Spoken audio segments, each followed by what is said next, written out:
Halo semuanya, kembali lagi bersama saya Wa'run. Masih melanjutkan dari bagian sebelumnya, namun tanpa berbasa-basi, mari kita langsung masuk ke pembahasan.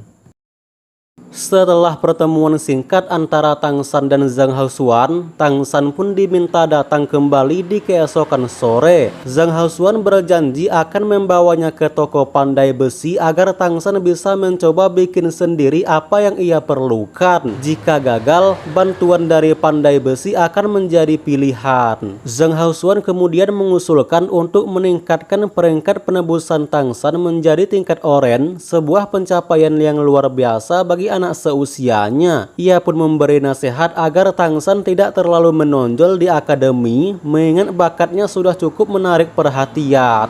Setelah Tang San pergi, Zhang Haosuan menyendiri sambil menikmati secangkir teh susu. Dalam ketenangan, ia merenungi kembali seluruh kisah hidup Tang San, mencoba memastikan bahwa tidak ada yang mencurigakan. Selama pelatihan terakhir, ia mengamati bagaimana Tang San memimpin dan melatih timnya, termasuk teknik baru yang belum pernah terlihat di kalangan umat manusia. Dijelaskan bahwa sebenarnya kekhawatiran terbesar Zhang Haosuan adalah asal-usul Tang San. Jika ternyata ia adalah mata-mata yang dikirim oleh klan monster, itu akan menjadi ancaman besar. Namun, setelah penyelidikan secara menyeluruh, Zhang Haosuan semakin yakin bahwa Tang San bukanlah ancaman, melainkan anugerah. Bahkan dalam pertempuran melawan Raja Harimau bersayap, Tang San menunjukkan kepemimpinan dan kecerdasannya yang luar biasa. Zhang Haosuan juga menyadari bahwa Tang San memiliki 5 kemampuan transformasi Dewa Iblis yang berbeda, dan semuanya berkembang seiring meningkatnya seni Suan Tiangongnya. Di klan monster, keberadaan dengan 2 garis keturunan sudah merupakan batas maksimal. Lebih dari itu, kekuatan mereka justru akan melemah karena tercampur. Namun Tang San malahan berkembang pesat dengan kelima kemampuannya. Oleh karena itu, Zhang Haosuan semakin yakin bahwa Tang San bukan hanya manusia berbakat, namun ia mungkin adalah harapan terbesar untuk kebangkitan umat manusia. Setibanya Tang San di kamarnya, ia tak langsung berkultivasi. Pikirannya dipenuhi oleh sosok Mei Gongzi yang kini mulai bersekolah. Dari penampilannya, Mei Gongzi mungkin berusia 12 atau 13 tahun. Sebagai pengikut manusia, besar kemungkinan ia akan bersekolah di salah satu akademi dasar yang terdapat di kota Kerry. Namun Tang San bukan tipe yang menyerah begitu saja. Ia menyusun rencana untuk mulai menyelidiki semua akademi dasar di kota Kerry satu persatu. Ia yakin dengan ketekunan ia akan menemukan akademi tempat Mei Gongzi belajar. Langkah pertama adalah mendapatkan peta rinci kota Kerry yang dapat menemukan lokasi setiap akademi. Setelah menetapkan tujuannya, Tang San pun merasa lebih tenang. Ia lalu mengeluarkan buah tendon naga yang selama ini disimpannya. Kini saatnya menguatkan tubuh, karena hanya dengan tubuh yang kuat ia mampu menampung energi besar untuk perbaikan yang berkelanjutan. Dengan sekali gigitan, rasa manis dan harum buah itu menyebar di mulutnya. Saat rasa hangatnya mengalir ke tenggorokan, tubuh Tang San langsung terasa terbakar oleh energi yang menyebar ke seluruh tubuhnya. Dengan sigap, ia mengaktifkan Suan Tiangong untuk mengarahkan kekuatan obat agar menyebar merata.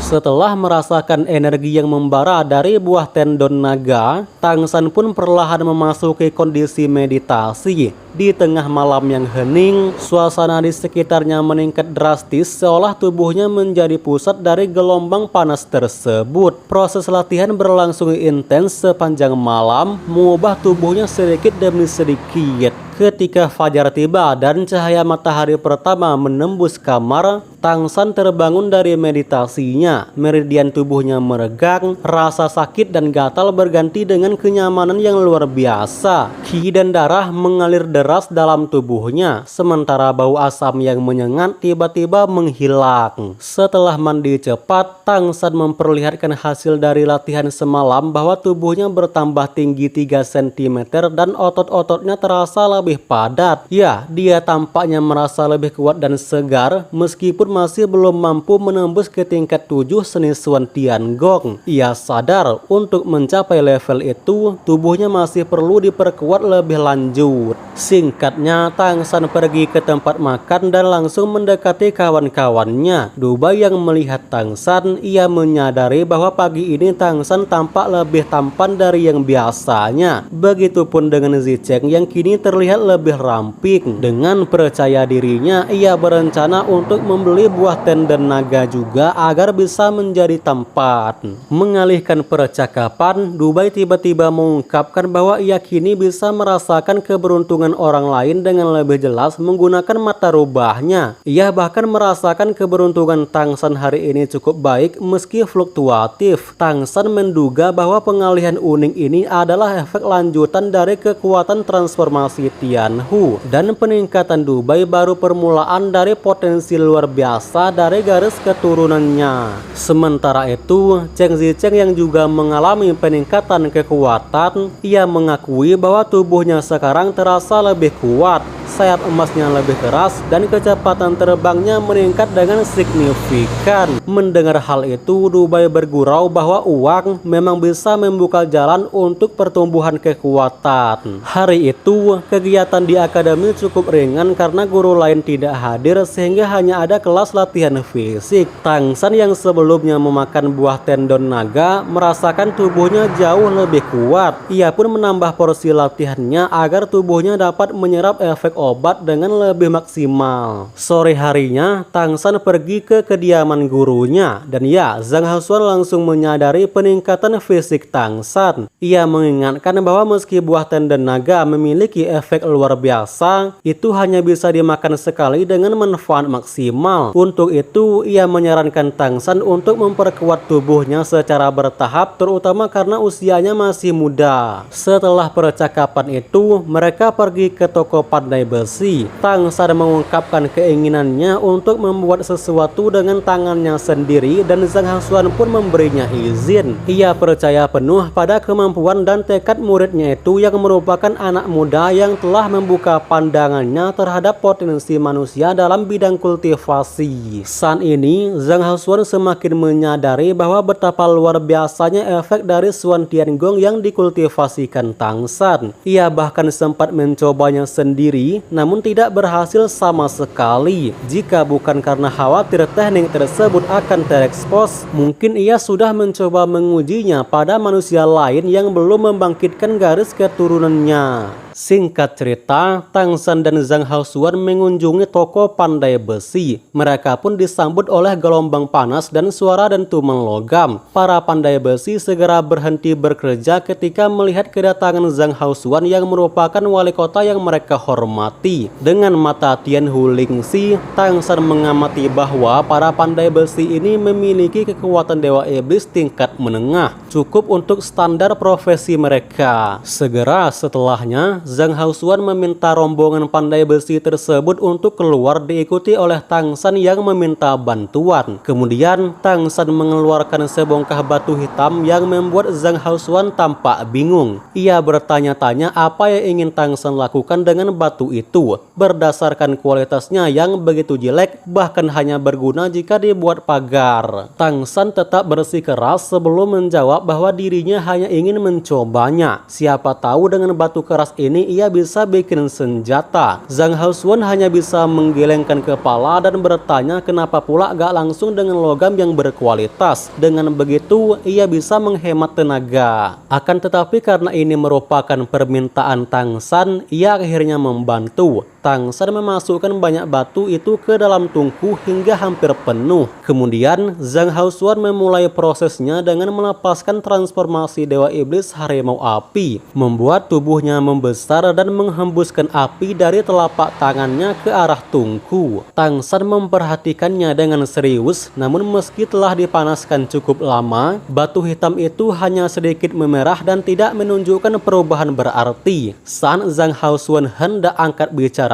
Tang San dengan cepat berkata ke gurunya untuk menaikkan suhunya. Zhang Haosuan terlihat sedikit khawatir saat ia meningkatkan kekuatan darahnya untuk memperkuat nyala api tersebut. Diperlihatkan api itu yang berubah menjadi merah keemasan menandakan suhunya sangatlah tinggi. Bersamaan dengan hal itu, batu itu pun mulai memerah pertanda mulai teranu. Setelah dipanaskan, Tang San memegangnya dengan penjepit di tangan kiri dan memegang palu tempa dengan tangan kanan. Dengan Xuan Tiangongnya yang telah mencapai tingkat ke-6, Tang San menyalurkan energinya ke setiap ayunan palu. Palu pertama menghantam batu dengan keras dan mengejutkan Zhang Haosuan saat dirinya melihat batu hitam yang dikenal sangat keras itu mulai hancur. Setiap ayunan palu dilakukan dengan presisi, kekuatan, dan ritme yang semakin kuat. Bubuk hitam berjatuhan dan batu itu perlahan berubah bentuk. Meski tidak sepenuhnya menggunakan teknik palu acak, Tang San menunjukkan keahlian luar biasanya yang membuat palu tempa tampak seperti bagian dari tubuhnya. Saat menempa, Tang San merasakan kembali jiwa lamanya di kehidupan sebelumnya. Roh pelindung keduanya adalah palu Haotian, merupakan roh pelindung pamungkas yang digunakan untuk menghadapi lawan terkuat.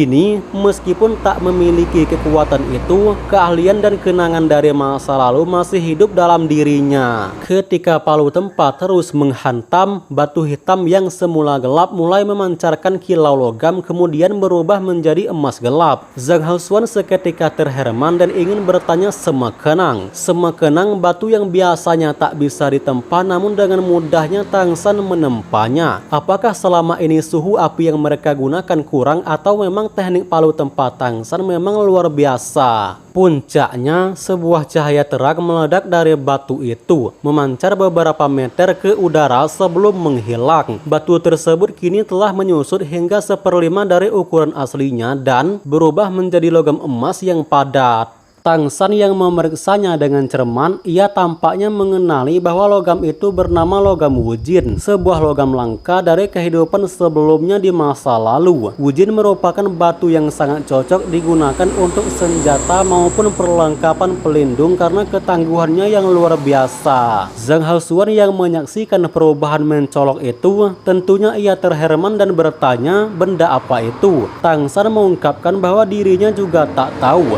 Tentu saja Tang San mengetahui logam itu dengan detail ya teman-teman, namun ia tak mungkin berkata jujur mengingat pengetahuan ini ia dapatkan dari benua sebelumnya. Mengalihkan percakapan, Tang San lalu mengajak gurunya untuk melanjutkan penempaan. Ketika Zhang Haosuan bertanya tentang cahaya yang muncul sebelumnya, Tang San hanya menjawab polos bahwa dirinya juga tidak tahu, sambil menyembunyikan fakta bahwa cahaya itu adalah tanda penempaan kelas 1 yang merupakan reaksi dari logam langka ketika ditempa hingga mencapai kualitas tinggi. Di sini, Tang San menyadari bahwa teknik penempaan di benua ini masih tergolong biasa saja. Fokus utamanya sekarang adalah menyelesaikan seluruh proses permurnian batu hitam menjadi Wujin sebelum ia mulai membentuk senjata tersembunyi dengan bahan unggul tersebut. Malam itu, Tang San hampir menyelesaikan proses penempaan batu hitam yang dibawanya. Di hadapan Zhang Haosuan, batu hitam tersebut perlahan berubah menjadi emas hitam yang membuat sang guru terkejut. Zhang Haosuan yang curiga sejak awal akhirnya mengungkapkan pertanyaan bahwa dari mana asal kantong penyimpanan Tang San. Tang San yang tidak berniat menyembunyikan apapun, dengan tenang ia menjelaskan bahwa kantong tersebut ia dapatkan dari kota Serigala Angin. Saat meninggalkan kota itu, ia bertemu dengan Feng Xiong, membunuhnya dan menyerap garis keturunannya. Saat itu, penguasa kota Serigala Angin berada di tingkat 5. Zhang Haosuan pun menyadari bahwa bentrokan besar antara klan Serigala Angin dan klan Macan Tutul ternyata dipicu oleh peristiwa tersebut. Tang San hanya menjawab santai bahwa ia bertarung karena nyawanya terancam dan tidak tahu dampak lanjutan dari aksinya. Zhang Haosuan pun semakin terherman mengingat Tang San masih bocah namun sudah anti naif. Setelah potongan terakhir logam mujin selesai ditempa, Tang San pun menyimpannya dengan puas. Melihat akan hal itu, Zhang Haosuan bertanya kenapa Tang San tidak sekalian bikin palunya malam ini. Sembari mengatakan bahwa dirinya kehabisan tenaga, Tang San bertanya tentang peta rinci kota Kerry. Ia beralasan bahwa dengan adanya peta itu akan membantunya belajar mengenal kota, menghindari bahaya, dan memahami batasan wilayah. Zhang Haosuan yang meskipun heran akhirnya memberikan satu peta miliknya. Setelah mendapatkan peta, Tang San membawanya pulang sebelum menggantungnya. Kemudian Tang San mulai mempelajari semua lokasi akademi di kota Kerry, memusatkan perhatian pada akademi tingkat menengah karena ia menduga Mei Gongzi belajar di salah satunya. Diketahui bahwa hanya ada 12 akademi tingkat menengah di kota Kerry. Ia pun menyusun rencana, yaitu setiap sore sepulang belajar